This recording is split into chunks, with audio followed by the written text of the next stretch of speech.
Good morning साथियों। हम जो प्रेमाश्री काव्य धारा है उसके बारे में अध्ययन कर रहे हैं और उसके अंदर हमने एक क्लास के अंदर मलिक मोहम्मद जायसी है उसके बारे में देखा।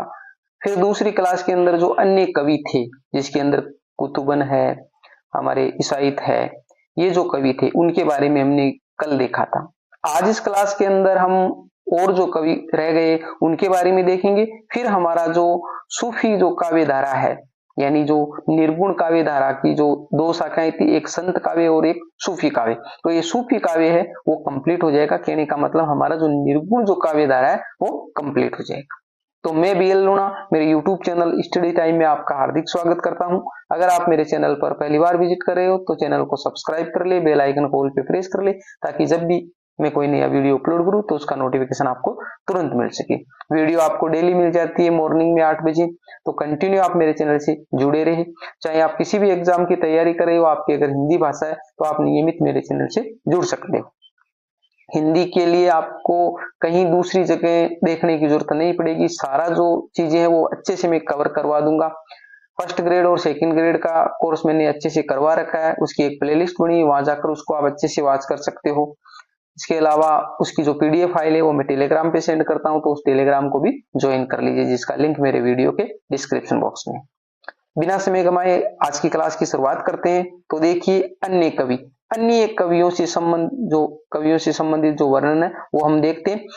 इससे पहले हम कल क्या पढ़ा है वो सवाल मैं आपसे पूछता हूं जिनके जवाब आपको कमेंट में देने होते हैं। तो देखिए, हंसावली रचना के रचनाकार है, चंदायन रचना के रचनाकार है। मोस्ट क्वेश्चन है ये, देखने में ऐसे लगते हैं परंतु ये मोस्ट क्वेश्चन है, एग्जाम में पूछते हैं। तो हंसावली है उसका रचनाकार बताना है और चंदायन है उसका रचनाकार बताना। आगे देखिए, सत्यवती कथा किसकी रचना है, कुतुबन की रचना का क्या नाम है और गणपति कवि द्वारा रचित रचना का। हमारे 5 क्वेश्चन हो गए जिनके जवाब आपको कमेंट में देना। कल हमने अच्छे से इसको पढ़ा है। आगे देखिए, कल हमने 5 कवियों से संबंधित वर्णन है वो देख लिया था। आज हमारा जो 6 नंबर का जो कवि है उसके बारे में देखते हैं। तो देखिए, रचना है मंजन है, उस मंजन की रचना का नाम है मधुमालती जो 1545 ईस्वी में प्रकाशित रचना है।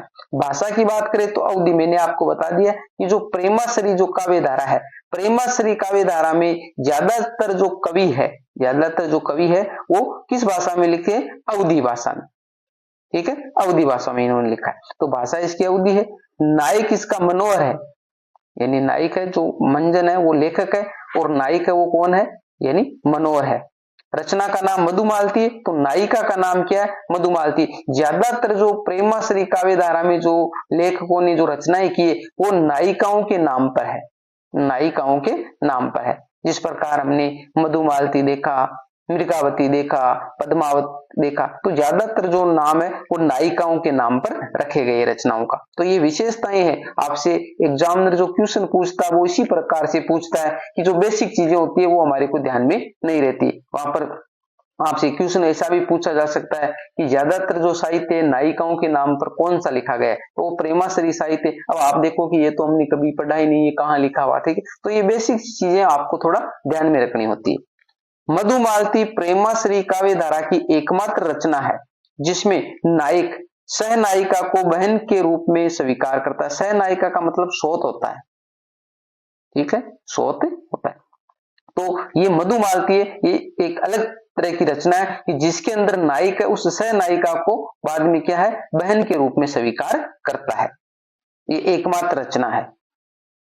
ये भी क्वेश्चन है वो पूछा जा चुका है। बनारसीदास जैन ने अपनी आत्मकथा, बनारसीदास जैन की एक आत्मकथा अर्धकथानक, यानी आत्मकथा का नाम है अर्धकथानक में मधुमालती किसकी, जो मंजन की रचना, और मृगावती किसकी रचना, कुतुबन की, जो हमने कल पढ़ा था, कुतुबन की रचना है। काव्य रचना को तल्लीनता से पढ़ने का उल्लेख किया, यानी आराम से अच्छे से पढ़ने का उल्लेख किया है।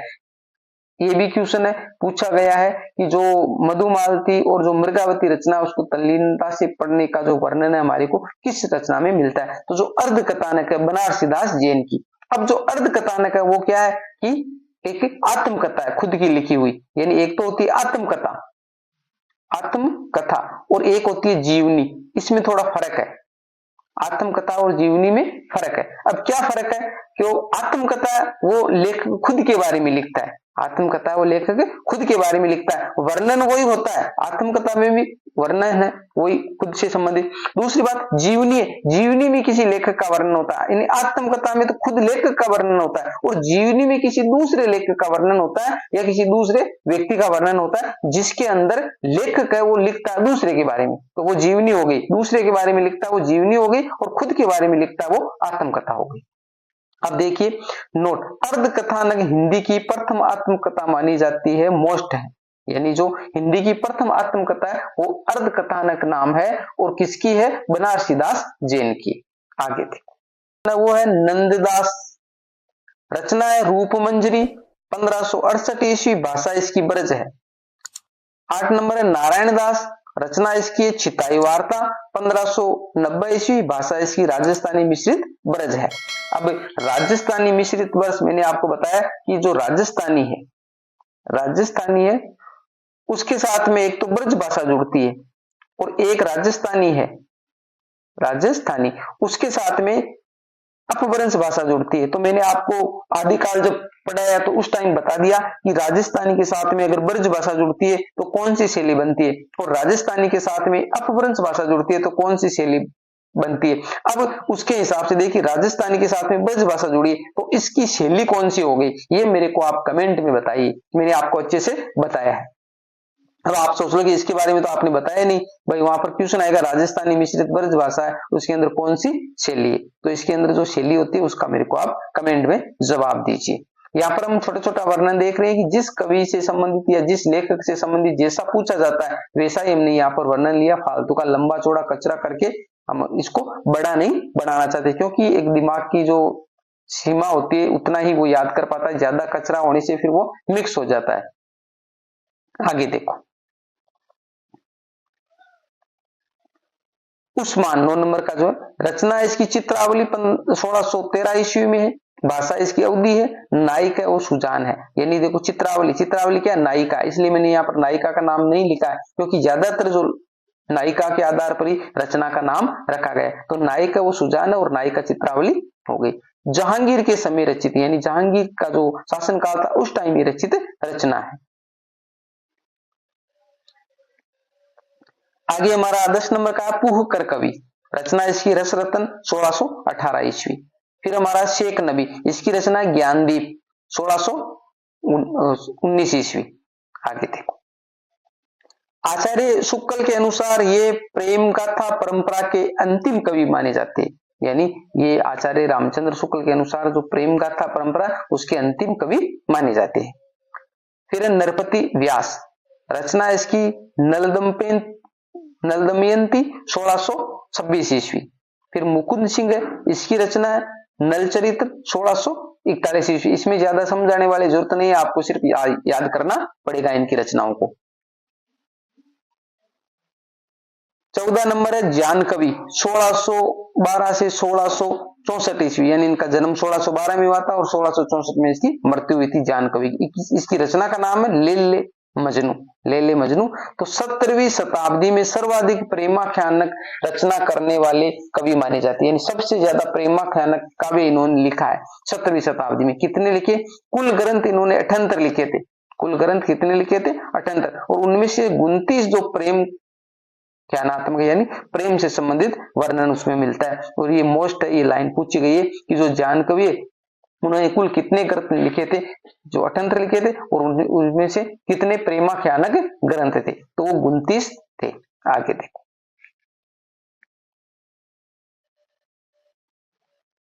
नूर मोहम्मद, इसकी रचना है इंद्रावती जो 1744 ईस्वी में, और एक सूफी पद्धति का अंतिम ग्रंथ है ये, यानी सूफी जो परंपरा चली उस सूफी परंपरा का अंतिम ग्रंथ है वो इंद्रावती है। अब देखो अंतिम ग्रंथ है वो इंद्रावती है, और एक रचना इसकी और है अनुराग बांसुरी जो 1764 ईस्वी में, जिसकी भाषा फारसी है। तो 2 रचना हो गई, एक इंद्रावती हो गई, एक अनुराग बांसुरी होगी, दोनों के ही लेखक नूर मोहम्मद है।